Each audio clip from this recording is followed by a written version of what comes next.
Hello guys and welcome to the wonderful world of economics. Yes बच्चों, today we are going to start one more new journey, that is cost analysis at FY BCom level, that will help you much to understand the various curves and theories and what are the decisions taken by the producer at the different level. तो वो ये जो हमारा important decision making जो होता है एक producer लेता है, उससे रिलेटेड आज हम एक नई कहानी स्टार्ट कर रहे हैं, that is cost analysis.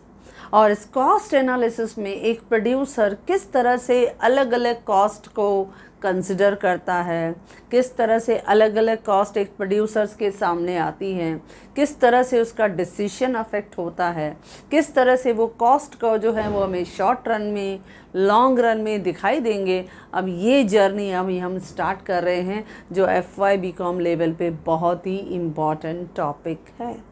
Okay बच्चों, तो आज हम स्टार्ट कर रहे हैं पहला क्वेश्चन कॉस्ट एनालिसिस का, कि ये जर्नी स्टार्ट करने से पहले ये तो देख लें कि what are the different concepts used in cost, यानी what are the different cost concepts.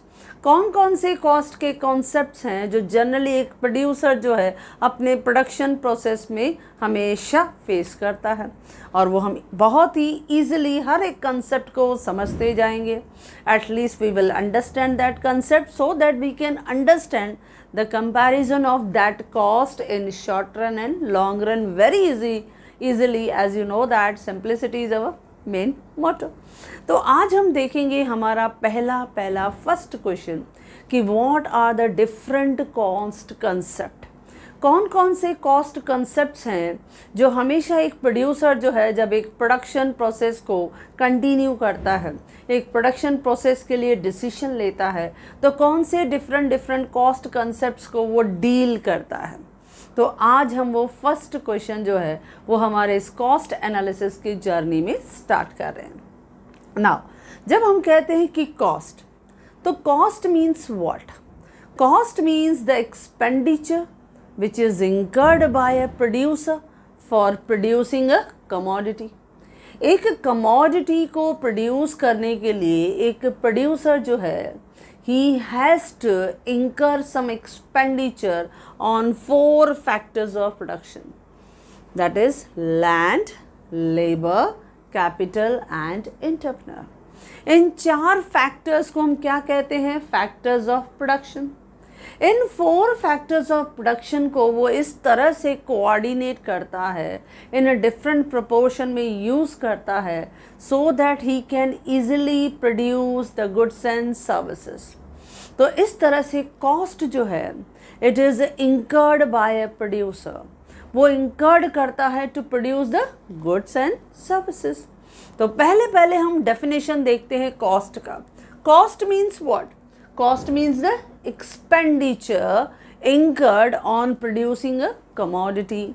आप किसी भी कमोडिटी को जब प्रोड्यूस करते हो या कोई सर्विसेज प्रोवाइड करते हो तो उसके लिए you are incurring some expenditure, उसे हम क्या कहते हैं? कॉस्ट। और यही कॉस्ट जो है वो एक हर प्रोड्यूसर के लिए इम्पॉर्टेंट एलिमेंट रहता है, एक इम्पॉर्टेंट डिसीजन मेकिंग प्रोसेस रहता है, क्योंकि किसी भी प्रोडक्शन प्रोसेस में हर प्रोड्यूसर फोकस करता है ऑन कॉस्ट कॉन्सेप्ट, कि किस तरह से I will put my efforts कि cost should go on reducing. क्योंकि प्रोड्यूसर्स की इफ़िशेंसी, उसका प्रॉपर एडमिनिस्ट्रेशन, उसका प्रॉपर ऑर्गेनाइजेशन, उसका प्रॉपर मैनेजमेंट, उसका प्रॉपर कंट्रोल ये दिखाता है कि किस तरह से वो कॉस्ट को प्रॉपरली इफ़िशेंटली रिड्यूस कर पाता है। तो इसके लिए कॉस्ट जो कॉन्सेप्ट है वो हम इस कॉस्ट एनालिसिस में प्रॉपरली स्टेप बाय स्टेप हम सीखते जाएंगे। बहुत आसान है, कोई बड़ी बात नहीं है। तो अभी हमारा पहला क्वेश्चन क्या है कि कॉस्ट कॉन्सेप्ट्स क्या हैं। अब वो कॉस्ट कॉन्सेप्ट को हम एक एक करके करते जाएंगे, डील करते जाएंगे। अब आपके एग्ज़ाम में कॉस्ट कॉन्सेप्ट सब आपसे नहीं पूछे जाते हैं। कोई भी कॉस्ट कॉन्सेप्ट जो है आपको 2-3 आपको एज ए शॉर्ट नोट के फॉर्म में, या सपोज अगर उन्होंने 2 आपके लिए ज्वाइन कर दिया तो they can ask you in the combined question. तो चलो हम एक एक करके कॉस्ट को सीख लेते हैं। बहुत आसान है, जो एक प्रोड्यूसर अपने प्रोडक्शन प्रोसेस में डिफरेंट कॉस्ट के साथ डील करता है। तो कौन कौन से कॉन्सेप्ट्स हैं कॉस्ट के जो जनरली एक प्रोड्यूसर जो है वो फेस करता है? पहला कॉन्सेप्ट है कॉस्ट का, दैट इज मनी कॉस्ट। अब money cost means the total money expenditure incurred for producing the goods and services. जब वो total amount of money expenditure जो है वो खर्चा करता है to produce the goods and services, उसे हम क्या कहते हैं? मनी कॉस्ट कहते हैं। अब ये जो मनी कॉस्ट है, जो हमने कहा कि टोटल जो उसने मनी के फॉर्म एक्सपेंडिचर किया, उसने जो टोटल पैसा खर्चा किया उसे हमने मनी कॉस्ट कहा। ओके, टोटल मनी एक्सपेंडिचर उसने खर्चा किया। अब ये जो मनी कॉस्ट है वो क्लासिफाइड होती है, वो डिवाइड होती है दो टाइप के कॉस्ट में। एक होता है एक्सप्लिसिट कॉस्ट। क्या होता है? एक होता है एक्सप्लिसिट कॉस्ट, जैसे हम अकाउंटिंग कॉस्ट भी कहते हैं। एक होता है एक्सप्लिसिट कॉस्ट, जैसे हम अकाउंटिंग कॉस्ट भी कहते हैं, जो हम एक्चुअली पे करते हैं बच्चों, वो एक्सप्लिसिट कॉस्ट है। अब ये जो एक्सप्लिसिट कॉस्ट है, जिसको हमने कहा एक्चुअल कॉस्ट है, जो हम एक्चुअली पे करते हैं, और मोस्टली अकाउंटिंग उसको कंसिडर भी करते हैं। जब बुक्स ऑफ अकाउंट्स को बनाया जाता है, जब फाइनेंशियल स्टेटमेंट्स बनाई जाती हैं, तो उसमें वो एक्सपेंडिचर वो लिखता है, यानी एक्सप्लिसिट यानी एक्सटर्नली एक्चुअली हमने पे किया, तो उसे हम एक्सप्लिसिट कॉस्ट कहते हैं। जैसे हमने रेंट पे किया लैंड को, हमने वेजेस पे किया लेबर को, हमने इंटरेस्ट पे किया बोरोड फंड्स पे, हमने लाइसेंस फ़ी पे किया, हमने इंश्योरेंस प्रीमियम पे किया, हमने ट्रांसपोर्टेशन का चार्जेस पे किया, हमने एडवर्टाइजमेंट का एक्सपेंडिचर पे किया, हमने कस्टम ड्यूटी भरा, हमने एक्साइज ड्यूटी भरा। तो these are expenditure which we actually pay, यानी प्रोड्यूसर ने एक्चुअली पे किया। तो क्या कहते हैं उसे बच्चों? It is said explicit cost, जो हम एक्चुअली पे करते हैं, और अकाउंटेंट अपने बुक्स ऑफ अकाउंट में उसकी एक्चुअल एंट्री और एडजस्टमेंट भी कर देता है। तो हम पहले करते हैं explicit cost. Explicit cost means अ डायरेक्ट कॉन्ट्रैक्चुअल पेमेंट, जो हमने डायरेक्टली कॉन्ट्रैक्चुअल पेमेंट कर दिया, made two factors of production. आपने अलग अलग फैक्टर्स ऑफ प्रोडक्शन को जो भी आपने पेमेंट कर दिया, जैसे मैंने कहा आपने रेंट पे किया, आपने वेजेस पे किया, आपने बोरोड कैपिटल लिया था उस पर इंटरेस्ट को पे कर दिया, आपने प्रॉफिट पे कर दिया, या आपने लाइसेंस फी पे कर दिया। तो ऑल दीज एक्सपेंडिचर जो हमने एक्सटर्नली पे किया, डायरेक्ट हमने फैक्टर्स को पे किया, that is called explicit cost. तो आसान है ना? तो explicit cost means it is direct contractual payment made to 4 factors of production, जो हमने एक्चुअली पे किया, और आपके बुक्स ऑफ अकाउंट्स में उसकी एंट्री भी हो गई। ओके, क्लियर हो गया? ये था एक्सप्लिसिट कॉस्ट। अब मनी कॉस्ट का दूसरा इम्पॉर्टेंट हिस्सा है, दैट इज इम्प्लिसिट कॉस्ट। जब हम कहते हैं ना इम्प्लिसिट कॉस्ट, तो implicit cost means internal cost.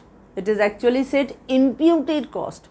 और जनरली इकोनॉमिस्ट कहते हैं कि हम जब भी कॉस्ट लें तो मनी कॉस्ट में दोनों आने चाहिए, एक्सप्लिसिट भी आना चाहिए, इम्प्लिसिट भी आना चाहिए।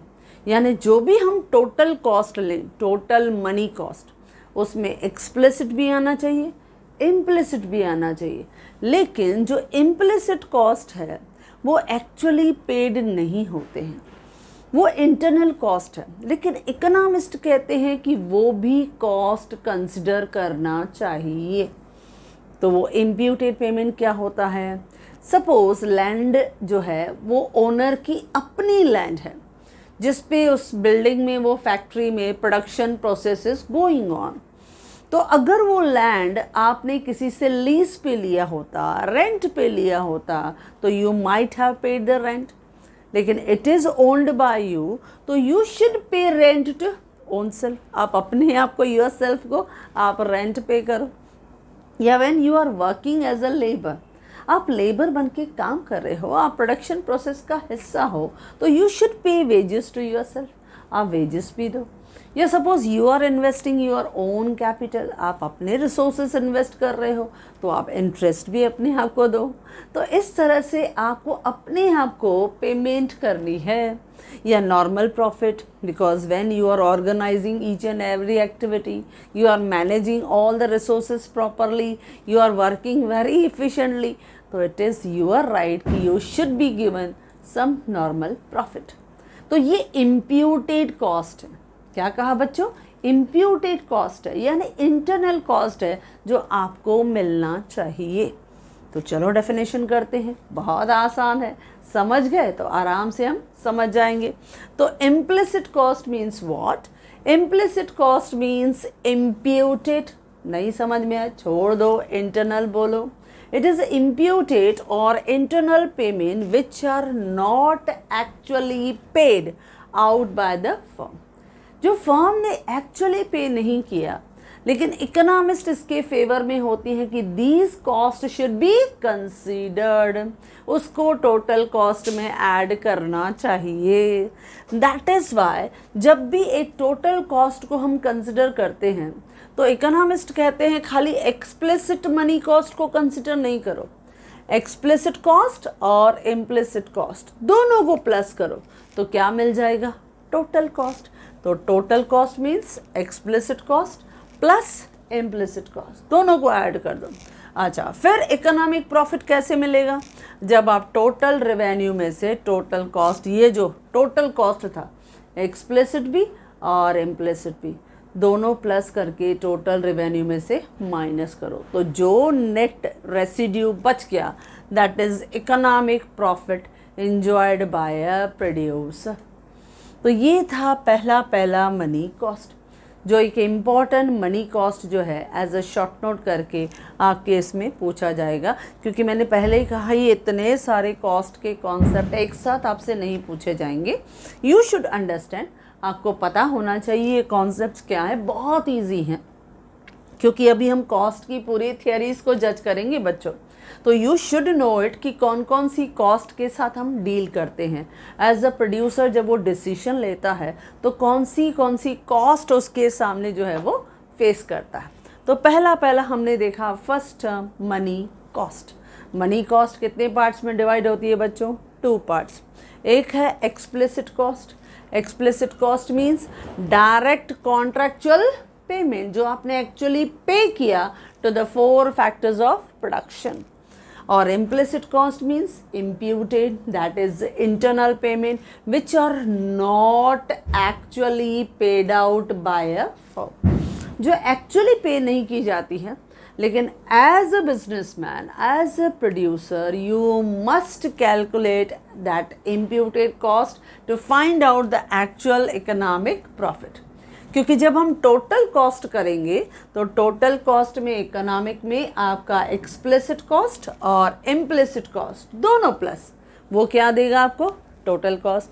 अब आपका प्रॉफिट, तो जब हम प्रॉफिट निकालेंगे जो इकोनॉमिस्ट पॉइंट ऑफ व्यू से सही है, उसमें हम टोटल रेवेन्यू में से टोटल कॉस्ट माइनस करेंगे।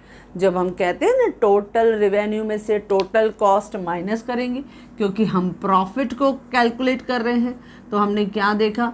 Total revenue minus total cost, यानी total revenue minus total explicit cost plus implicit cost. ये दोनों आपकी प्लस करके माइनस करेंगे तो जो बचा that will be your economic profit, जो एक producer after deducting all the cost enjoy करता है। ओके बच्चों, तो ये था आपका पहला मनी कॉस्ट, यानी टोटल मनी एक्सपेंडिचर जो इंकर करता है on various factors of production for producing the goods, that is money cost. क्या था cost? Cost means the actual expenditure incurred for producing a commodity. तो चले बच्चों आगे, चलो सेकंड पे आते हैं। सेकंड है, अभी उसी से ही कनेक्टेड मैंने लिया है, इकोनॉमिक कॉस्ट और अकाउंटिंग कॉस्ट। ये भी एक टर्म है, ये भी हमें सुनाई देगा। जब हम इकोनॉमिक कॉस्ट की बात करते हैं तो all economist are concerned with economic cost, और जब हम अकाउंटिंग कॉस्ट की बात करते हैं तो all accountant are concerned with accounting cost, क्योंकि जब हम इकोनॉमिक कॉस्ट कहते हैं तो इकोनॉमिक कॉस्ट में क्या आना चाहिए, टोटल कॉस्ट, आपकी टोटल कॉस्ट आनी चाहिए, यानी explicit cost plus implicit cost, क्योंकि इकोनॉमिस्ट बोलते हैं दोनों कॉस्ट को कंसिडर करना चाहिए, एक्सप्लिसिट भी होनी चाहिए, इम्प्लिसिट भी होनी चाहिए। और एक प्रोड्यूसर जो है, it is to be considered an efficient producer when he will put its maximum efforts to reduce the cost of production, क्योंकि इकोनॉमिक कॉस्ट में हमेशा प्रोड्यूसर की एफिशिएंसी दिखती है। इकोनॉमिक कॉस्ट में जब हम टोटल कॉस्ट लिखते हैं तो it is aggregate of all the cost which is incurred for producing goods and services. It include explicit cost as well as implicit cost. और मोस्टली इकोनॉमिक्स जो रहते हैं, जितने भी इकोनॉमिस्ट हैं, वो इकोनॉमिक प्रॉफिट को कंसिडर करते हैं, यानी total revenue minus total cost. और उस टोटल कॉस्ट में दोनों कॉस्ट लिया बच्चों, एक्सप्लिसिट कॉस्ट भी और इम्प्लिसिट कॉस्ट भी। लेकिन जब हम अकाउंटिंग कॉस्ट की बात करते हैं तो जितने भी अकाउंटेंट हैं दे कंसिडर करते हैं जितने भी अकाउंटिंग ट्रीटमेंट हुए हैं, जितने भी एक्चुअल पेमेंट की गई हैं उनको कंसिडर करते हैं। एंड यू नो दैट कि वो फाइनेंशियल स्टेटमेंट्स बनाते हैं, उसमें जितने भी असेट्स होते हैं उनको सेपरेटली डील करते हैं, लायबिलिटीज़ हैं उनको सेपरेटली डील करते हैं, जितने भी असेट्स हैं उनको डेप्रिसिएशन भी चार्ज कर देते हैं। यानी ईच एंड एवरी ट्रीटमेंट को वो प्रॉपरली अपने बुक्स ऑफ अकाउंट्स में मेंटेन करते हैं। लेकिन वही सब ट्रांजैक्शंस जो एक्चुअली पेड होती हैं, जो एक्चुअली डील होती हैं, इसके लिए हम उसे क्या कहते हैं, अकाउंटिंग कॉस्ट। और उस अकाउंटिंग कॉस्ट में वो हमेशा अब जो भी एंट्रीज दिखाते हैं, जो भी एडजस्टमेंट कॉस्ट में दिखाते हैं, वो एक्चुअली पेड होती हैं। और they are supported by the debit note, यानी वाउचर्स के साथ, बिल्स के साथ, पेमेंट के साथ, रिसिप्ट्स के साथ, उनके साथ उनका डीलिंग होता है। तो that is called accounting cost. जो हमारे अकाउंटेंट हैं वो प्रॉपर अपने जो प्रिंसिपल ऑफ बुक कीपिंग है उनके हिसाब से वो बनाते हैं। तो वो पूरी फाइनेंशियल स्टेटमेंट बनाते हैं, जो एक्चुअल पेमेंट वो करते हैं वही वो दिखाते हैं, क्योंकि वो सपोर्टेड बाय एविडेंस होता है। जैसे मैंने कहा, डेबिट नोट है, क्रेडिट नोट है, वाउचर्स होते हैं, बिल्स होते हैं, या पासबुक की एंट्री होती है, कैश बुक की एंट्री होती है, तो उसके हिसाब से they are preparing accounting cost. Okay बच्चों, तो ये आपका इकोनॉमिक कॉस्ट कौन कंसिडर करता है, इकोनॉमिस्ट। और उसमें कौन सी कॉस्ट आती है, टोटल कॉस्ट, यानी एग्रीगेट कॉस्ट। उसमें एक्सप्लिसिट और इम्प्लिसिट दोनों कॉस्ट आती है। लेकिन अकाउंटिंग कॉस्ट में क्या होता है, they mostly concerned and related with accountant and they are always supported with their books of account. वो जितनी एक्चुअल पेमेंट होती है वही ट्रांजैक्शन वो अपने बुक्स ऑफ अकाउंट्स में बना देते हैं, और बैलेंस शीट में लायबिलिटीज़ और असेट्स का पूरा डिटेलिंग वो बना के अपने प्रोड्यूसर को हमेशा प्रोवाइड करते हैं। ओके, तो वो अकाउंटिंग कॉस्ट है। अच्छा, नेक्स्ट में आते हैं थर्ड कंसेप्ट जो हमें सुनाई देता है कॉस्ट के related, that is social cost and private cost. अच्छा, जब हम कहते हैं प्राइवेट कॉस्ट, तो private cost is related with an individual production unit. यानी प्राइवेट कॉस्ट किसी ने भी जो है वो इनका एक्सपेंडिचर जो है वो इंकर किया, कोई भी इंडिविजुअल यूनिट हो सकता है, उसने प्राइवेट कॉस्ट को इंकर किया। जैसे टाटा इंडस्ट्रीज़ हैं, जैसे बिरला इंडस्ट्रीज़ हैं, जैसे रिलायंस इंडस्ट्रीज़ हैं, they are incurring their individual expenditure for producing the goods and services. तो ये क्या है, प्राइवेट कॉस्ट। हर एक इंडिविजुअल की अपनी अपनी कॉस्ट है, वो जितना एक्सपेंडिचर इंकर कर सकता है, जितने रिसोर्सेज वो इन्वेस्ट कर सकता है, उसके अकॉर्डिंगली ही will take the decision for incurring the expenditure in the production activity. तो वो एक प्राइवेट कॉस्ट होती है। लेकिन जब हम कहते हैं ना सोशल कॉस्ट, तो ये एक डिफरेंट कॉन्सेप्ट है। जब हम कहते हैं social cost, social cost means some time ऐसा होता है कि सोशल कॉस्ट इज इंकर्ड या suffered by the society as a group of people. पूरा जो ग्रुप ऑफ पीपल है, पूरा जो सोसाइटी है, वो उसको फेस करता है। ये सोशल कॉस्ट है। ये सोशल कॉस्ट जो रहता है वो क्यों दिखाई देता है, जैसे कंटिन्यूसली इंडस्ट्रियल ग्रोथ हो रहा है, अब इंडस्ट्रियल ग्रोथ होने की वजह से यू नो दैट इंडस्ट्रीज बढ़ गई, ज़्यादा प्रोडक्शन हो रहा है, इसके लिए ज़्यादा पोल्यूशन हो रहा है, कभी सॉइल का पोल्यूशन, कभी नॉइज़ का पोल्यूशन, कभी वाटर पोल्यूशन, कभी एयर पोल्यूशन। तो ये पोल्यूशन कौन फेस करेगा as a society? It is social cost paid by us, क्योंकि हमारी हेल्थ को अफेक्टेड होगा, लाइफ एक्सपेक्टेंसी सोसाइटी की जो है वो कम हो जाएगी, हमारे जो हेल्थ इश्यूज़ हैं वो बढ़ जाएंगे। तो कभी कभी ऐसा होता है कि अनप्लैन्ड इंडस्ट्रियल ग्रोथ हुआ या इंफ्रास्ट्रक्चर डेवलपमेंट की वजह से कभी कभी ऐसा होता है कि कुछ प्रॉब्लम क्रिएट हुआ, तो some social cost will be faced by they. क्योंकि कभी कभी ऐसा होता है इंफ्रास्ट्रक्चर डेवलपमेंट की वजह से डिफॉरेस्टेशन हुआ, तो डिफॉरेस्टेशन की वजह से you know that global warming, क्योंकि हमारा जो ग्रीन लेयर था वो इरोड हो गया, वो हमने रिमूव कर दिया, रिड्यूस कर दिया, तो you know that global warming का प्रॉब्लम होता है, यानी पोल्यूशन का प्रॉब्लम आता है। तो ये सब इफ़ेक्ट जो है वो किस पे आता है? एज अ सोसाइटी हम पे आता है। तो सोशल कॉस्ट जो है it is borne by the entire group of people, हम पे करते हैं। तो वो हमें किसके फॉर्म में दिखाई देता है? पोल्यूशन के फॉर्म में दिखाई देता है। तो ये एक सोशल कॉस्ट है जो सम टाइम हमें दिखाई देता है, क्योंकि जब प्रोड्यूसर अपने इस तरह के प्रोडक्शन प्रोसेस के लिए जब भी ऐसे डिसीजन लेता है तो उसे ध्यान देना है। क्या ध्यान देना है? कि वॉटेवर जो केमिकल अफ्लुएंट्स रहेंगे, जब वो इस अफ्लुएंट्स को, अपने डिपॉजिट्स को बाहर वो फेंकेगा, तो उसकी वजह से वाटर बॉडीज़ में तो वो नहीं जाएगा, क्योंकि अगर उसने थ्रो कर दिया अपने पूरे केमिकल डिपॉजिट्स को वाटर बॉडीज़ में, तो you know that water pollution हो जाएगा। या सपोज़ अगर उसकी चिमनीज़ जो हैं उसकी हाइट जो है वो उतनी ज़्यादा हाई नहीं है और उसमें से कुछ टॉक्सिक गैसेस जो है वो रिलीज़ हो रही हैं, उसमें से कंटिन्यूसली स्मोक जो है वो उसमें से आ रहा है, तो again you know that air pollution will be there, और उस एयर पोल्यूशन की वजह से वो पूरी एरिया में सोसाइटी हैज़ टू पे, उनको पे करना पड़ेगा। या बहुत से पोल्यूशन कंट्रोल बोर्ड जो है वो भी उनके ऊपर एक्शन ले सकते हैं। तो सम टाइम सोशल कॉस्ट जो है ये भी आपको सुनाई देगी बच्चों। ओके बेटा। अच्छा, नेक्स्ट है historical cost and replacement cost. अच्छा, जब हम कहते हैं हिस्टोरिकल कॉस्ट तो बहुत आसान है। Historical cost means original cost. जो ओरिजिनल कॉस्ट है, जो एक प्रोड्यूसर जो है, एक बिजनेसमैन जो है, एक फर्म जो है वो इंकर करता है जब वो अपना बिजनेस स्टार्ट करता है, सेटअप करता है, तो वो हिस्टोरिकल कॉस्ट है, यानी ओरिजिनल कॉस्ट है।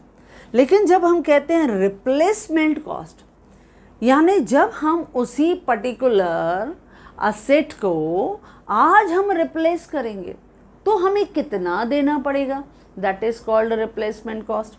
जैसे से फॉर एग्जांपल कि हमने बिज़नेस स्टार्ट किया 2015 में, और जब हमने 2015 में वो बिज़नेस स्टार्ट किया तो उसमें जो मशीनरी का कॉस्ट था, it was suppose I have spend on that it is ₹2 lakh, मैंने 2 लाख उस पर खर्चा किया, तो ये क्या है? मेरी हिस्टोरिकल कॉस्ट। ये हिस्टोरिकल कॉस्ट है, क्योंकि मैंने जब 2015 में अपनी मशीनरी को इंस्टॉल किया, सेटअप किया, तो उस समय मुझे 2 लाख उस पर खर्चा हो गया। लेकिन at present suppose after 5 year, after 6 year, क्योंकि धीरे धीरे उसकी लाइफ तो रिड्यूस होगी, और उसके लिए मैंने अरेंजमेंट करके रखा है, every year I charge depreciation on that, क्योंकि मुझे भी एक्सपर्ट ने बताया है कि वो जो मशीनरी है वो 5 साल, 6 साल, 7 साल, 8 साल उसके बाद इट विल स्क्रैप आउट, वो स्क्रैप होगा। तो व्हेन वो मशीनरी स्क्रैप होगा, सपोज वो 6 साल के बाद मैंने 2015 में लिया था 2 लाख में, लेकिन अभी 2021 में आज मैं उसको रिप्लेस करने जा रहा हूँ, तो उसकी जो कॉस्ट है इट इज़ नाउ 5 लाख। अभी वही मशीनरी को जब मैं इंस्टॉल करूँगा तो वो 5 लाख है, यानी रिप्लेसमेंट कॉस्ट कितनी हो गई बच्चों? 5 लाख। तो वो एट प्रेजेंट रिप्लेसमेंट कॉस्ट है, क्योंकि जो मैंने लिया था पहले 2015 में उस समय 2 लाख मैंने भरा था, लेकिन एट प्रेजेंट अगर आज मैं 6 साल के बाद उसको रिप्लेस करूँगा, फिर मैं नया मशीनरी लेके आऊँगा, तो but natural I have to spend more, तो that is called replacement cost. तो रिप्लेसमेंट कॉस्ट क्या रहता है? Replacement cost means the cost which is incurred by producer for replacing the plant and machinery, यानी कोई भी एसेट जिसको वो रिप्लेस करना चाहता है उसके लिए जितना पैसा उसको चाहिए, जितना अमाउंट ही required to replace that plant and machinery या any asset, that is called replacement cost. Okay बच्चों, तो इजी है। जब हम कहते हैं हिस्टोरिकल कॉस्ट, यानी it is original cost which is actually incurred while purchasing that goods and services. जब हमने उस मशीनरी को, अपने प्लांट को, अपने लैंड एंड बिल्डिंग को ओरिजिनली हमने परचेज किया तो उसको हम क्या कहते हैं, हिस्टोरिकल कॉस्ट। लेकिन अगर now what the amount I have to spend for replacing the same plant and machinery, replacing the same furniture, replacing the same, suppose the transport vehicle, so what I have to pay now, that is replacement cost। Clear बेटा, आया समझ में? आसान है ना, बहुत easy cost के concept हैं, लेकिन ये इजी कंसेप्ट हर एक प्रोड्यूसर के प्रोडक्शन जर्नी में उसे फेस होते हैं, वो डील करता है इनके साथ while administrating the production process. ये सब डिफरेंट टाइप के कॉस्ट को वो हमेशा मैनेज करता है, डील करता है, और एक अच्छा प्रोड्यूसर वो है जो इन सब रिसोर्सेज को एफिशिएंटली, बहुत केयरफुली, टैक्टफुली हैंडल करता है। Okay, yes. नेक्स्ट आता है sunk cost and incremental cost. नाम थोड़ा बदल गया लेकिन बातें तो वही हैं। जब हम कहते हैं sunk cost means original cost, फिर से वही कहूँगी, initial cost. Sunk cost means it is the initial cost जो हमने कोई भी प्रोडक्शन प्रोसेस में अपने प्लांट एंड मशीनरी को इंस्टॉल करते समय हमने लिया था, या लैंड एंड बिल्डिंग एक्वायर करते समय लिया था, that is called sunk cost. लेकिन हम जब कहते हैं इंक्रीमेंटल कॉस्ट तो यहाँ थोड़ा ध्यान देना। इंक्रीमेंटल कॉस्ट क्या होता है, सम टाइम जो हमारे मैनेजरियल डिसीशंस होते हैं, यानी हमारी जो मैनेजमेंट है, एडमिनिस्ट्रेशन है, उस समय मैनेजरियल डिसीशंस की वजह से suppose there is change in the total cost, आपकी टोटल कॉस्ट में थोड़ा बदलाव आ जाता है ड्यू टू इम्प्लीमेंटिंग यानी फॉलोइंग द मैनेजरियल डिसीशंस।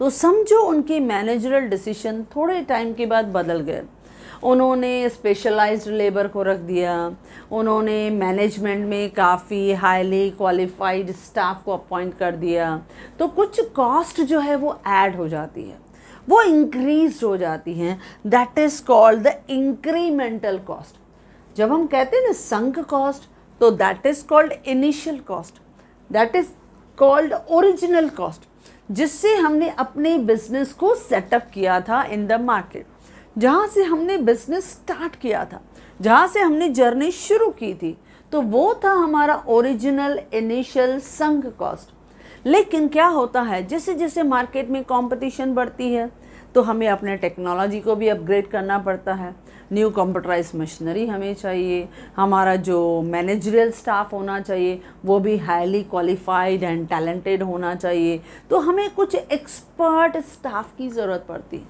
और उसकी वजह से कभी कभी ऐसा होता है मैनेजरियल डिसीजंस चेंज होते हैं, और उस चेंज की वजह से क्या होता है, टोटल कॉस्ट बढ़ जाती है, because we have to make the payment to them, हमें तो पेमेंट करनी पड़ेगी। तो जब ऐसे मैनेजरियल डिसीजंस कुछ चेंज होते हैं, क्योंकि इकोनॉमी ग्रो कर रही है, तो बदलते वक्त के साथ प्रोड्यूसर को भी बदलना पड़ता है। तो जब ऐसे बदलाव एक प्रोड्यूसर करता है, यानी कभी टेक्नोलॉजी में चेंज आया, कभी मैनेजमेंट में चेंज आया, एडमिनिस्ट्रेशन में चेंज आया, स्टाफ उसने बढ़ा दिया, ऐसे कुछ बदलाव आए, और उसके लिए कभी उसने ज़्यादा खर्चा कर भी दिया, तो that is called the managerial decisions. और उसकी वजह से क्या होता है बच्चों, टोटल कॉस्ट बढ़ जाती है, और जब टोटल कॉस्ट बढ़ जाती है तो दैट इज़ कॉल्ड, क्या कहते हैं उसे, इंक्रीमेंटल कॉस्ट। थोड़ी कॉस्ट बढ़ गई लेकिन चलता है, क्योंकि कंपटीशन में रहना है, मार्केट में रहना है, तो हमें एनी हाउ ये सब बदलाव करना ज़रूरी है। क्योंकि जब ये बदलाव होगा तो स्केल ऑफ प्रोडक्शन बढ़ेगा, we will enjoy the more and more economies of large scale production, और रिस्क भी थोड़ा मिनिमाइज होगा, रिस्क रिड्यूस होगा। तो ये सब इंक्रीमेंटल कॉस्ट जो है वो हर प्रोड्यूसर ज़रूर फेस करता है। ओके बच्चों, क्योंकि आपकी टोटल कॉस्ट बढ़ी है, क्यों? क्योंकि आपके मैनेजरल डिसीजंस थोड़े चेंज हुए। तो संक कॉस्ट मीन्स ओरिजिनल और इनिशियल कॉस्ट, जिससे आपका बिजनेस सेटअप हुआ, जहाँ से आपकी मार्केट में एंट्री हुई, एक प्रोडक्शन प्रोसेस शुरू हुआ। लेकिन जैसे जैसे मार्केट में कंपटीशन बढ़ती जाती है, एक बिजनेसमैन जो है वो अलग अलग फेजेस से मूव होता है, वो अपने बिजनेस को एक्सपांड करना चाहता है from domestic to the integrated with the global market. तो ये बदलाव होना ज़रूरी है। तो कॉस्ट कहीं ना कहीं जो है वो बढ़ती है, कभी ट्रांसपोर्टेशन में बदलाव आता है, कभी थोड़ा एक्साइज ड्यूटी में चेंजेस आते हैं, कभी कस्टम ड्यूटी के रूल्स बदलते हैं। तो मैनेजरल डिसीजंस की वजह से कभी कभी ऐसे एक्सपर्ट पर्सन्स हमें अपॉइंट करने पड़ते हैं, जिनकी वजह से हमारा प्रोडक्शन प्रोसेस और आगे अपग्रेड होता है। तो ओवरऑल तो प्रॉफिट बढ़ेगा, लेकिन प्रॉफिट के साथ साथ हमारी कॉस्ट भी बढ़ेगी। ओके बच्चों, यस। नेक्स्ट है fixed, variable and total cost. अब ये तो आप शुरू से करते ही आ रहे हो, यानी पहला होता है आपका fixed cost. Fixed cost means the cost which is incurred on, किस पे इंकर्ड करते हैं? That is on fixed factors of production. अब इस फिक्स्ड फैक्टर्स पे जब हम खर्चा करते हैं ना बच्चों, तो उसको हम ऐसा भी कहते हैं ये ओवरहेड कॉस्ट है। क्या कहते हैं बच्चों इसको? इसको हम दूसरा नाम भी कहते हैं, फिक्स्ड कॉस्ट को हम क्या कहते हैं? It is also known as overhead cost, या इसको एक और नाम भी कहा जाता है, इट इज़ अनअवॉइडेबल कॉस्ट। इसको आप अवॉइड नहीं कर सकते, क्योंकि ये कॉस्ट जो है वो फिक्स्ड है। जब हम कहते हैं ना fixed, variable and total cost, जब हम अपने कॉस्ट को दो पार्ट्स में डिवाइड करते हैं, that is fixed and variable, तो it is possible only in short period. क्योंकि जब हम लॉन्ग पीरियड में जाते हैं तो all cost will become variable, सब कॉस्ट वेरिएबल हो जाती हैं, क्योंकि लॉन्ग पीरियड में हम हर कॉस्ट को बदल सकते हैं, क्योंकि हमारे पास उतना इनफ टाइम होता है। लेकिन the when period is very short, जब शॉर्ट पीरियड हो या वेरी शॉर्ट पीरियड हो, यानी लेस देन 1 ईयर, तो ऐसे पीरियड में आपका कॉस्ट किस में डिवाइडेड होता है? Fixed and variable cost. यानी जो आपका खर्चा फिक्स्ड पे होता है, जैसे आपकी रेंट फिक्स है, आपके लेबर की वेजेस फिक्स है, अगर आपका बोरोड कैपिटल है तो आपका इंटरेस्ट फिक्स है, आपके लाइसेंस की फ़ी फिक्स है, आपके इंश्योरेंस का प्रीमियम फिक्स्ड है। तो ये फिक्स्ड कॉस्ट है। जब हम फिक्स्ड कॉस्ट पे खर्चा करते हैं तो that is called fixed cost. Okay, तो ये फिक्स्ड कॉस्ट होता है।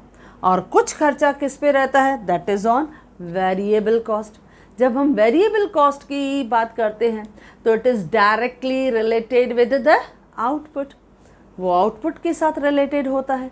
जितना जितना आउटपुट बढ़ेगा उतना रॉ मटेरियल ज़्यादा, उतना वेजेस का खर्चा ज़्यादा, उतना पावर एंड फ्यूल पे खर्चा ज़्यादा, उतना ट्रांसपोर्टेशन का खर्चा ज़्यादा, यानी ये वेरिएबल कॉस्ट है। तो वेरिएबल कॉस्ट क्या रहता है? It will go on very, वो चेंज होता है, बदलता है, किसके साथ? आउटपुट के साथ। जितना आउटपुट ज़्यादा उतना वेरिएबल कॉस्ट ज़्यादा। तो वेरिएबल यानी वेरी, वेरी यानी चेंज, यानी बदलता है। और फिक्स्ड कॉस्ट क्या रहता है? फिक्स। मेरा रेंट फिक्स है, जैसे मुझे रेंट पे करना है। अब आप प्रोडक्शन करो नहीं करो, आउटपुट आप कंटिन्यू कर रहे हो, प्रोड्यूस कर रहे हो, उससे कोई लेना देना नहीं है, रेंट आपको पे करना पड़ेगा। आपने लाइसेंस फ़ी पे कर दिया, आपको पे करना पड़ेगा। ओके, तो कुछ खर्चे जो रहते हैं वो फिक्स्ड होते हैं। आपने बाहर से क्रेडिट ले लिया, आपने कर्जा ले लिया, तो आपको इंटरेस्ट तो पे करना पड़ेगा, वो इंटरेस्ट भी आपका फिक्स हो गया। तो कुछ खर्चे फिक्स होते हैं जो अनअवॉइडेबल होते हैं, इसको हम ओवरहेड कॉस्ट कहते हैं, जो आप कभी बदल नहीं सकते। It will always remain fixed, वो फिक्स्ड रहता है। लेकिन वेरिएबल कॉस्ट क्या रहता है? जैसे जैसे आउटपुट बढ़ाते जाओगे तो आपका जो वेरिएबल कॉस्ट है वो क्या होता जाएगा? बढ़ता जाएगा। जैसे मैंने प्रोडक्शन 100 यूनिट किया तो रॉ मटेरियल में मुझे 100 यूनिट जितना चाहिए, मैं लेबर को वेजेस भी 100 यूनिट जितना ही दूंगी, मेरा पावर और फ्यूल भी उसी हिसाब से जाएगा। अब 100 यूनिट प्रोड्यूस करूंगी तो मेरा ट्रांसपोर्टेशन भी उसके हिसाब से जाएगा। लेकिन अगर मैं 500 यूनिट प्रोड्यूस करें तो मुझे बटर नेचुरल ट्रांसपोर्ट में ज़्यादा देना पड़ेगा क्योंकि ज़्यादा प्रोड्यूस होगा। अच्छा, मुझे रॉ मटेरियल ज़्यादा चाहिए, मुझे फंड्स ज़्यादा चाहिए, लेबर को वेजेस ज़्यादा देना पड़ेगा, पावर और फ्यूल का खर्चा ज़्यादा पड़ेगा, तो ओवरऑल खर्चा विल गो ऑन इंक्रीजिंग। तो ये वेरिएबल कॉस्ट है, जो हमारा जितना जितना आउटपुट बढ़ेगा उसके साथ खर्चा will go on increasing. Okay, अच्छा, जब हम कहते हैं फिक्स्ड और वेरिएबल कॉस्ट, जब इन दोनों को जोड़ते हैं, ऐड करते हैं, यानी जो आपका फिक्स्ड कॉस्ट है, फिक्स्ड कॉस्ट हमने ले लिया, फिक्स्ड कॉस्ट जैसे हम एफसी भी कहते हैं, प्लस उसमें ऐड करते हैं वेरिएबल कॉस्ट। तो जब ये ऐड होते हैं वेरिएबल कॉस्ट तो हमें मिलता है टोटल कॉस्ट। तो total cost means sum total, यानी total expenditure incurred by a producer on producing goods and services, that is called total cost. Total cost यानी the total expenditure incurred by a producer for producing goods and services. तो total खर्चा हो जाता है, यानी fixed plus variable cost. क्योंकि fixed और variable cost को जब हम प्लस करते हैं, ऐड कर देते हैं, तो उसको हम क्या कहते हैं, टोटल कॉस्ट। अब शॉर्ट फॉर्म में बहुत बार आप देखोगे कि ये यूज़ होता है एफसी और प्लस यूज़ होता है वेरिएबल कॉस्ट, और हमारा यूज़ होता है थर्ड वर्ड टीसी यानी टोटल कॉस्ट। तो इस तरह से fixed cost, variable cost and total cost की तरह ये तीनों कंसेप्ट यूज़ होते हैं। क्लियर बच्चों? अच्छा, ये हमने कर लिया। अब हमारा लास्ट कॉन्सेप्ट ऑफ कॉस्ट, अब ये भी हमें दिखाई देता है, कौन सा वो कह रहा है, that is average cost and marginal cost. अब जब हम कहते हैं एवरेज कॉस्ट, देखो नाम ही कहता है average cost means average cost per unit of production. यानी जब आप कोई भी क्वांटिटी को प्रोड्यूस कर रहे हो तो ऑन एन एवरेज कितना कॉस्ट आप प्रोड्यूस कर रहे हो। तो ये कैसे आएगा बच्चों, जब हम एवरेज कॉस्ट की बात करते हैं, यानी ऑन एन एवरेज हमने कितना उस पर खर्चा किया, तो यू नो दैट जब हम एवरेज कॉस्ट की बात करते हैं तो हमें मालूम है एवरेज कॉस्ट यानी आपका एवरेज कॉस्ट, देखो एवरेज कॉस्ट, उसके लिए फॉर्मूला क्या होता है, टोटल कॉस्ट यानी TC divided by total quantity. Total cost आपने जितना खर्चा किया उसको आप डिवाइड करते हो टोटल क्वांटिटी से, एक तो फॉर्मूला ये रहता है। या फिर देखो टोटल कॉस्ट अभी अभी हमने कहा, टोटल कॉस्ट यानी कैसे आता है, एवरेज आपका फिक्स्ड कॉस्ट जो आपका मिला प्लस एवरेज आपका वेरिएबल कॉस्ट, उसको डिवाइड करते हैं क्वांटिटी के साथ। ये भी अगर हम करते हैं तो that is also average cost यानी एसी। तो एवरेज कॉस्ट मीन्स जब हम टोटल क्वांटिटी यानी टोटल जो हमने कॉस्ट इंकर किया फिक्स्ड कॉस्ट पे या वेरिएबल पे, उसको हम टोटल क्वांटिटी से डिवाइड कर देते हैं तो हमें क्या मिलता है, एवरेज कॉस्ट। जैसे से फॉर एग्जांपल मैं कहती हूँ एवरेज कॉस्ट जो है हमने 6000 जो है वो फिक्स्ड कॉस्ट पे खर्चा किया, ओके। अच्छा 4000 जो है वो वेरिएबल हमने उस पर खर्चा किया। अच्छा उसके बाद हमारे 100 यूनिट सपोज बने, ओके, दैट इज़ क्वांटिटी। हमने 6000 फिक्स्ड कॉस्ट पे खर्चा किया, 4000 वेरिएबल पे खर्चा किया, टोटल कितना हो गया बच्चों, that is 10,000। When 10,000 divided by 100 तो 2 0 गए, यानी 100 रुपीज़ जो है that is 100 rupees that is the average cost हमने पर यूनिट खर्चा किया। यानी हर यूनिट को प्रोड्यूस करते समय हमने कितना खर्चा किया, एवरेज कॉस्ट कितनी हो गई, 100 रुपया, दैट इज़ 100 रुपीज़। तो बटर नेचुरल हमें एवरेज कॉस्ट पता चली, तो हम जब उसका प्राइस फिक्स करेंगे तो उसमें ज़रूर नॉर्मल प्रॉफिट को ऐड करेंगे। वैसे समझो 100 रुपये का हमको cost on an average cost पड़ गया। अब ये प्रोडक्ट मुझे बेचना है, अब हर प्रोड्यूसर सोचता है 10% 20% का मार्जिन तो मैं रखूं, समझो उसके ऊपर 20 रुपीज़ का उसने मार्जिन रख दिया, तो वो 120 उसका क्या फिक्स कर देगा, MRP। यानी उसका revenue, that is average revenue, that is price, वो फिक्स कर देगा। तो उसने पहले क्या निकाला बच्चों? Average cost. क्या निकाला उसने? Average cost. अब इस एवरेज कॉस्ट में इसने क्या किया? फार्मूला क्या लिया? एक total cost divide by total quantity. अच्छा, टोटल कॉस्ट को हम इस अलग अंदाज में भी लिखते हैं, that is total fixed cost और टोटल वेरिएबल कॉस्ट, यानी average fixed cost, average variable cost, और उसको हम डिवाइड करते हैं क्वांटिटी के साथ, वैसे भी निकाल सकते हैं। ओके, अच्छा, अब एवरेज फिक्स्ड कॉस्ट जब हम निकालते हैं तो एवरेज फिक्स्ड कॉस्ट में कभी कभी ये भी रहता है, जैसे मैंने कहा एवरेज फिक्स्ड कॉस्ट। अब एवरेज फिक्स्ड कॉस्ट में हम क्या करते हैं? जो अभी आपका टोटल फिक्स्ड कॉस्ट था जो हमने यहाँ पे दिखाया, सपोज ये टोटल कॉस्ट है, तो टोटल कॉस्ट कैसे आया होगा? टोटल फिक्स्ड कॉस्ट और टोटल वेरिएबल कॉस्ट को डिवाइड किया आपने क्वांटिटी के साथ। अब एवरेज फिक्स्ड कॉस्ट चाहिए तो टोटल फिक्स्ड कॉस्ट को डिवाइड करेंगे क्वांटिटी के साथ, और जब एवरेज वेरिएबल कॉस्ट चाहिए तो हम क्या करते हैं? टोटल वेरिएबल कॉस्ट को क्वांटिटी से डिवाइड करते हैं। ये कॉन्सेप्ट हमारा नेक्स्ट पार्ट में यूज़ होने वाला है, क्योंकि आपकी जो टोटल कॉस्ट है वो स्प्लिट होगी, वो डिवाइडेड होगी फिक्स्ड में और वेरिएबल में। कब होगी? जब वो शॉर्ट पीरियड होगा, क्योंकि लॉन्ग पीरियड में तो आपको मालूम है सब कॉस्ट वेरिएबल होती है। मेन प्रॉब्लम किधर होता है? जब आपका शॉर्ट पीरियड होता है। शॉर्ट पीरियड में कॉस्ट किस में डिवाइडेड होती है? That is in fixed cost and variable cost. तो एवरेज कॉस्ट कैसे मिलती है? Total cost divided by total quantity, फिर total fixed cost, total variable cost and quantity. मैंने एवरेज लिया ही नहीं, एवरेज को मैंने फिर से करके दिखाया अलग से, एवरेज का लिया ही नहीं, फिर मैंने एवरेज को अलग दिखा दिया। Average fixed cost is equal to total fixed cost divided by quantity, फिर एवरेज वेरिएबल कॉस्ट यानी total variable cost upon quantity. ये भी निकाल सकते हैं। देखो अभी अभी मैंने कहा टोटल फिक्स्ड कॉस्ट कितनी थी? 6000। देखो 6000 है, ओके 6000 है। क्वांटिटी कितनी थी? आपने 100 यूनिट बना दी, ओके 2 0 गए, यानी आपका ₹60 जो था वो क्या मिला आपको बच्चों? Fixed cost average. Average on an average मैं हर यूनिट पे 60 रुपया खर्चा कर रही हूँ फिक्स।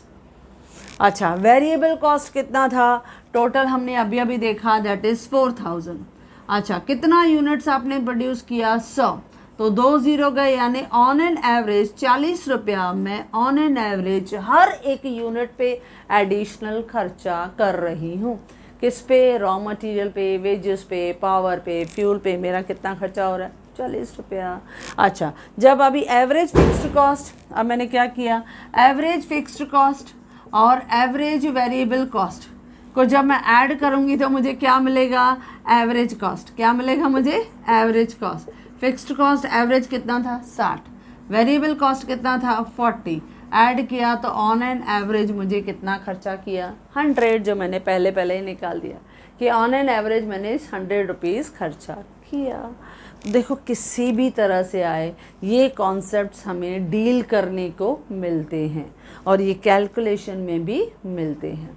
तो ये सब कैलकुलेशन हम आगे भी देखेंगे कि कैसे एक प्रोड्यूसर जब प्रोडक्शन प्रोसेस को कंटिन्यू करता है तो जैसे जैसे वो इनपुट की, फैक्टर्स ऑफ प्रोडक्शन की क्वांटिटी बढ़ाएगा तो फिक्स्ड कॉस्ट पे कैसे फ़र्क आता है, वेरिएबल कॉस्ट पे कैसे फ़र्क आता है, how it differentiate in that, कैसे आपका फिक्स्ड कॉस्ट अफेक्ट करेगा, how to variable cost will be affected. तो that will understand slowly and gradually in the next part. लेकिन फ़िलहाल हम देख रहे हैं कि हमारा कुछ खर्चा फिक्स्ड भी होता है, कुछ खर्चा हमारा वेरिएबल भी होता है।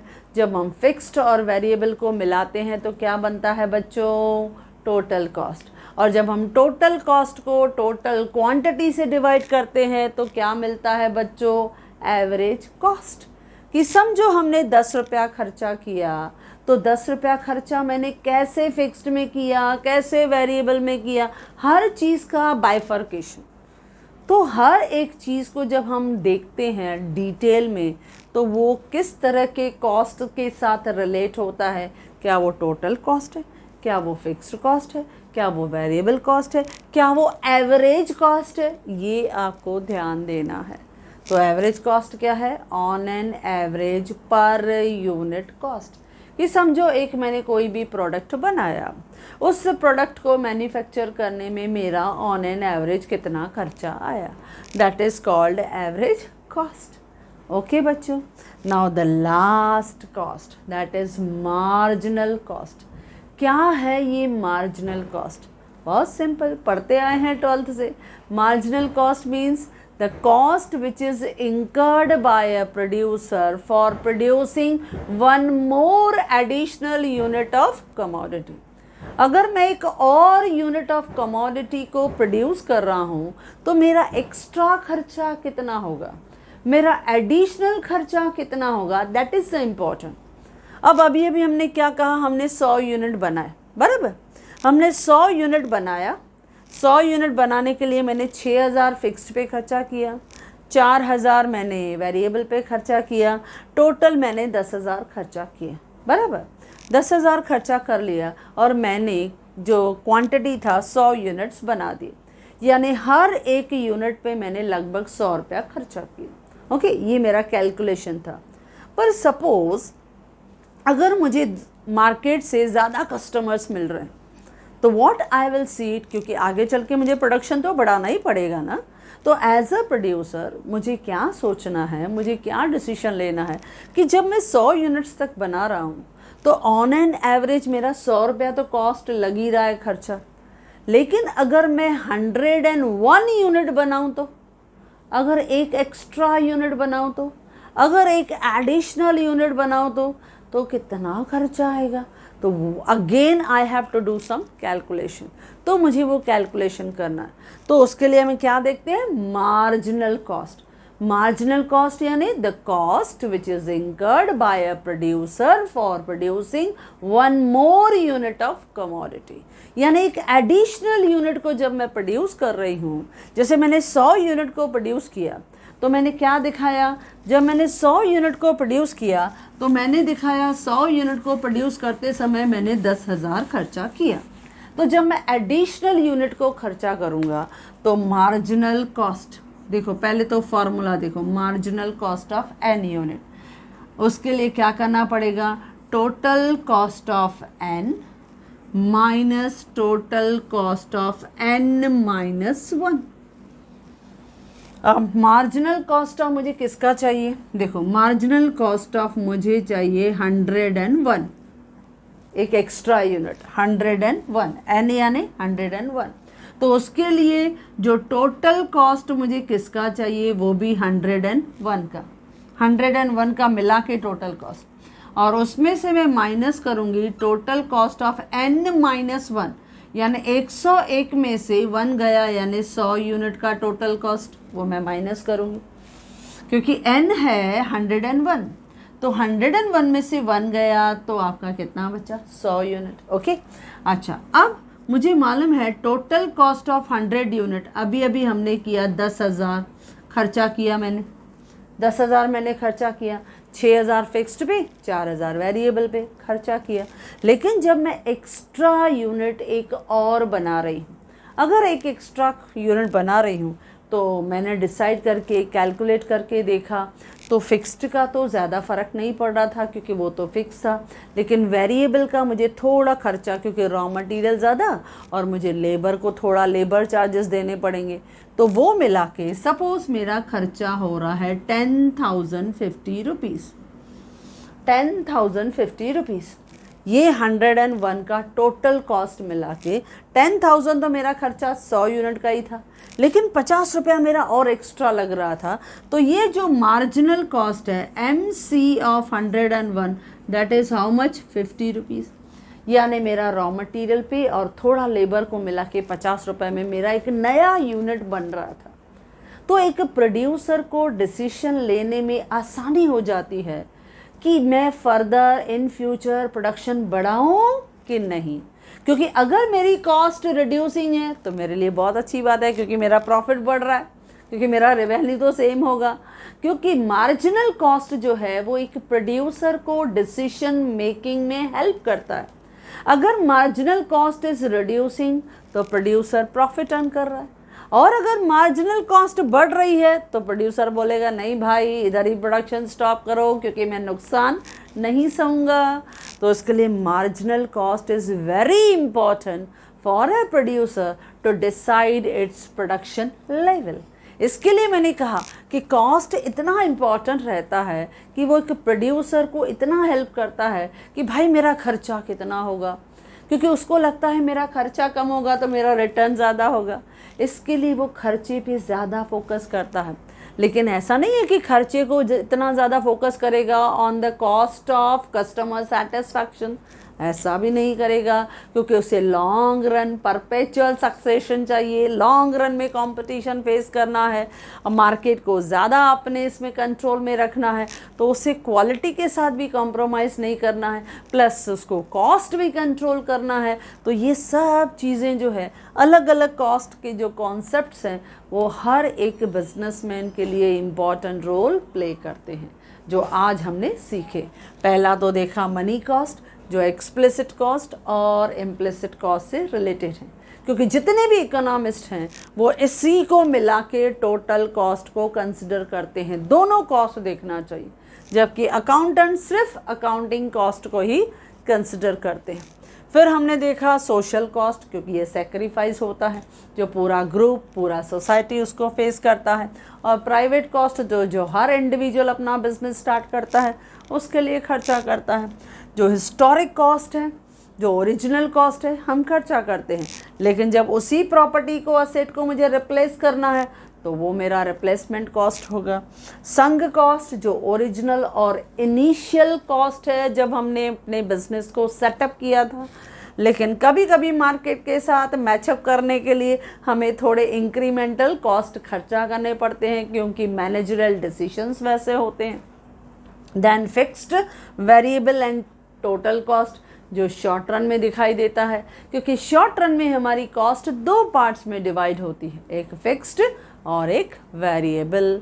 लेकिन उसके साथ साथ एवरेज कॉस्ट कि ऑन एन एवरेज मैंने कितना खर्चा किया टू प्रोड्यूस अ कमोडिटी। लेकिन उसके साथ साथ अगर मुझे बिज़नेस को आगे बढ़ाना है, मुझे मार्केट में और आगे बढ़ना है, मुझे लार्ज स्केल प्रोडक्शन करनी है, तो marginal cost, marginal cost means the cost incurred by a producer for producing one more unit of commodity। अगर मुझे एक और यूनिट प्रोड्यूस करना है तो मुझे कितना खर्चा करना पड़ेगा। अगर वो मार्जिनल कॉस्ट कम है तो आई एम अर्निंग प्रॉफिट, लेकिन अगर मार्जिनल कॉस्ट बड़ी है तो बेटर है मैं ज़्यादा प्रोडक्शन नहीं बढ़ाऊँगा। तो ये हैं डिफरेंट कॉन्सेप्ट्स ऑफ कॉस्ट। लेकिन बच्चों ये सब आपको डिटेल में सब नहीं पूछेंगे, आपसे ज़्यादातर जब एग्ज़ाम में आता है तो मोस्टली मनी कॉस्ट एक केस ये तो मोस्टली रहता ही है, क्योंकि हमने इतने सारे यूनिवर्सिटी के पेपर्स देखे हैं। तो मनी कॉस्ट के साथ ज़्यादातर fixed, variable and total cost देता है, या आपको average cost and marginal cost दिखाई देता है, क्योंकि बाकी जो रेस्ट आपको मैंने बीच में डिस्कस किए ये ज़्यादातर आपके ऑब्जेक्टिव्स में क्लैश होंगे। तो आपने कॉन्सेप्ट समझ लिए तो ऑब्जेक्टिव्स भी बराबर आप अच्छी तरह से जवाब दे पाओगे। तो कैसे भी हो आपको कॉन्सेप्ट समझ में आया, एटलीस्ट आप फर्दर जो जर्नी है कॉस्ट एनालिसिस की आप बहुत अच्छी तरह से समझ पाओगे, और बहुत इजी हम कॉस्ट को डील करते जाएंगे इन short run and long run के साथ। अच्छा, तो जिस तरह से मैंने आपको ये सब कंसेप्ट जो है कॉस्ट के वन बाय वन एक्सप्लेन किए, in the same manner I have provided in my notes, उसी तरह से मैंने दिया है। तो यस बच्चों, if you like this video, आप यही वीडियो जो है अपने दोस्तों के साथ शेयर करना तो बनता ही है। And if you want my hand written notes, the link is given in the description box. Thank you.